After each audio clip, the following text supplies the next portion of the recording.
Bonjour chers amis, nous sommes vendredi 27 octobre. Dans quelques jours, c'est Halloween. Et, comme tous les derniers vendredis du mois, je viens vous conter une histoire horrifique. Celle-ci est bien sûr sur le thème de Halloween. Je remercie Requiem qui m'a fait l'honneur de me prêter sa voix pour cette histoire.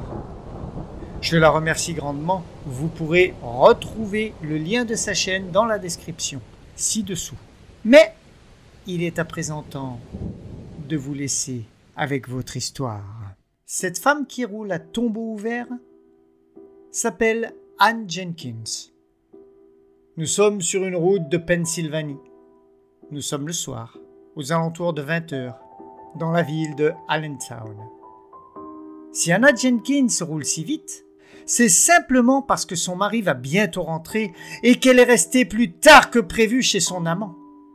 Alors, Anne roule vite pour essayer de rattraper le temps, de devancer son mari qui, lui, rentre tranquillement du travail. Ann Jenkins est une belle femme brune, 1,68 m environ, les yeux bleus, toujours habillée très chic. Il faut dire que Matthew Jenkins, son mari, est un brillant avocat. Brun, 1,75 m, un peu bedonnant, les yeux marrons. Matthew Jenkins est un avocat redoutable, avec une belle renommée, et un mari aimant et doux, amoureux de sa femme, qui fait de lui ce qu'elle veut. Le couple Jenkins habite dans une jolie maison de Harrisburg. Ils ont une vie très aisée, et Anne aime cette vie de princesse. C'est lors d'une fête à Allentown que Anne a fait la connaissance de Mike, celui qui deviendra son amant. Grand, blond, un physique athlétique. Anne a tapé dans l'œil de Mike, et il faut dire que Mike ne laisse pas Anne indifférente. Ils parleront une bonne partie de la soirée ensemble. Ils échangeront leur numéro de téléphone. Ils se reverront régulièrement en copains. Puis 2 semaines plus tard, ils coucheront ensemble. Nous sommes le soir de Halloween. Les enfants se déguisent, se préparent à faire du porte-à-porte, quémandant des bonbons ou un sort. Anne roule. Ses yeux se détournent régulièrement vers l'heure sur le tableau de bord. Bon sang! Elle ne devait pas s'endormir dans les bras de son amant. Mais après leurs échanges plus que torrides, elle se sentait tellement bien dans ses bras. Elle s'est laissée sombrer dans le sommeil. Anne réfléchit à ce qu'elle va bien pouvoir dire à son mari si elle arrive en retard chez elle. Que va-t-elle bien pouvoir lui? Les pensées s'embrouillent dans sa tête, alors qu'un bruit sourd provient de l'avant de la voiture. Anne s'arrête, regarde dans son rétroviseur intérieur, et là, sous la lumière d'un réverbère, un petit corps qui ne bouge pas. Anne voit des lumières de phare venir à elle dans son rétroviseur. Alors elle prend peur. Elle panique. Elle accélère et fuit. Son cœur bat à 100 à l'heure dans sa poitrine. Elle ne réfléchit plus. Elle roule vite. Ses pensées martèlent dans sa tête. C'est pas possible. Elle a écrasé un... Non, non! Ce doit être autre chose, un animal! Oui, sûrement un animal.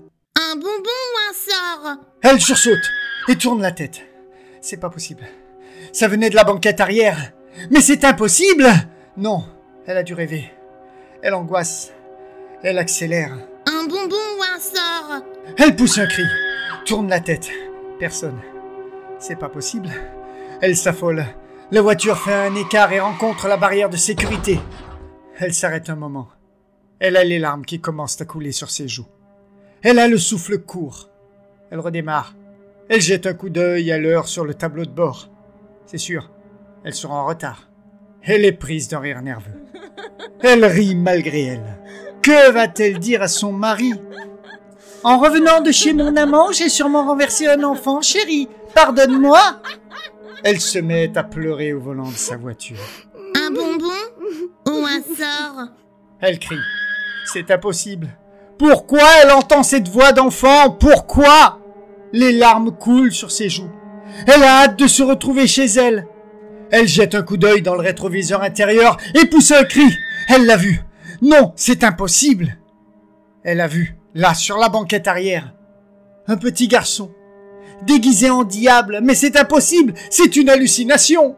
Harrisburg. Enfin, bientôt à la maison. Elle roule dans les rues de Harrisburg, afin d'arriver chez elle. Mike roule tranquillement. Il est en retard car il a été boire un verre avec des collègues pour fêter une victoire sur un dossier difficile. Anne doit être devant la télé. Il lui a bien téléphoné pour lui dire qu'il serait en retard. Mais il est tombé sur le répondeur. Elle a sûrement été chez sa copine Déborah et elle aura oublié son téléphone à la maison. Ça lui arrive fréquemment. Mike égare sa voiture dans l'allée.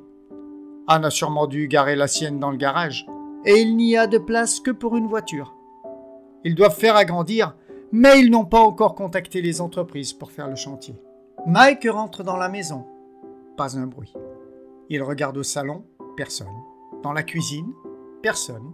Il ouvre la porte qui sépare la maison du garage et voit la voiture de sa femme, abîmée. Et il voit sa femme dans la voiture.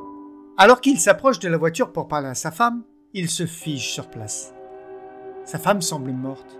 Elle a les yeux exorbités et sa bouche est remplie à craquer de bonbons en forme de citrouille. Sur le pare-brise, une phrase est écrite, comme si on l'avait écrite, avec du bonbon fondu. Une écriture enfantine. Sur le pare-brise est écrit « Des bonbons » ou un sort. C'est ainsi que se termine notre histoire. Voyez-vous, mes amis, il vaut mieux être en retard, quitte à galérer pour trouver une excuse, plutôt que de se précipiter et finir comme cette pauvre Anne Jenkins. Encore un grand merci à Requiem, dont le lien de sa chaîne est en description. J'espère que vous aurez apprécié cette histoire. Si tel est le cas, laissez-moi un petit pouce en l'air, un petit commentaire. Abonnez-vous si ce n'est pas déjà fait.